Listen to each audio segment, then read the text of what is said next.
Seventh chords can be thought of as a triad plus a seventh. Take a look at this C major scale.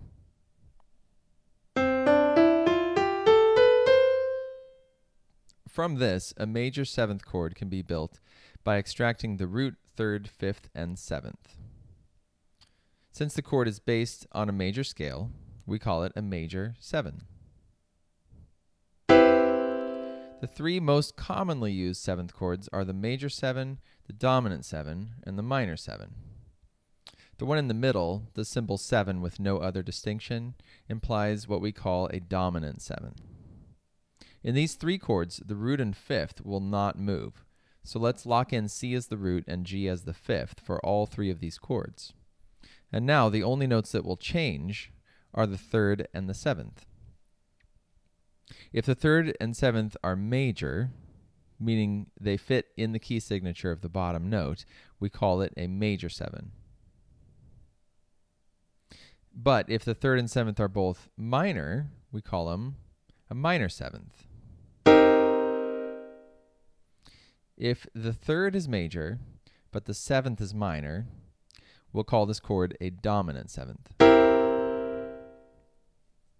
Before we learn a couple of other seventh chords, let's try building these same three chords in another key. If we build them starting on D, we'll have to keep in mind the key signature of D. And since the key of D has an F sharp and a C sharp, so will the D major 7.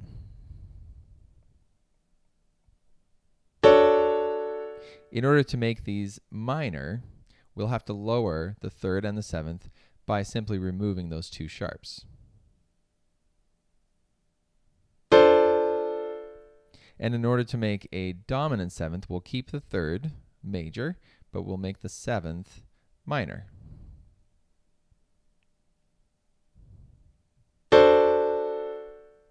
Let's add to these three types of seventh chords two diminished seventh chords. We've got half diminished and fully diminished seventh. The only difference between a minor 7 and the half diminished seventh is the lowered fifth. Now, to make this chord fully diminished, we'll also have to lower the seventh.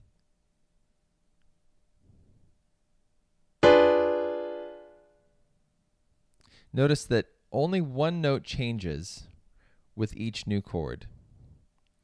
Let me show you. If we start with the major 7th, and then we lower the 7th by removing the sharp, we get dominant 7. Then if we lower the third, we get minor 7. And by lowering the 5th, we get half diminished 7. And by lowering the 7th, we get fully diminished.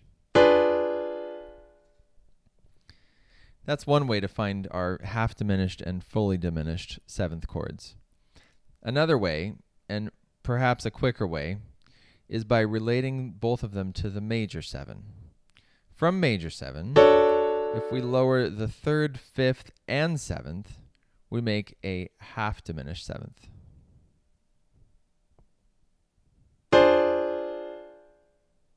And then to make this chord fully diminished, we just lower the 7th once again. I'd suggest practicing these chords in isolation.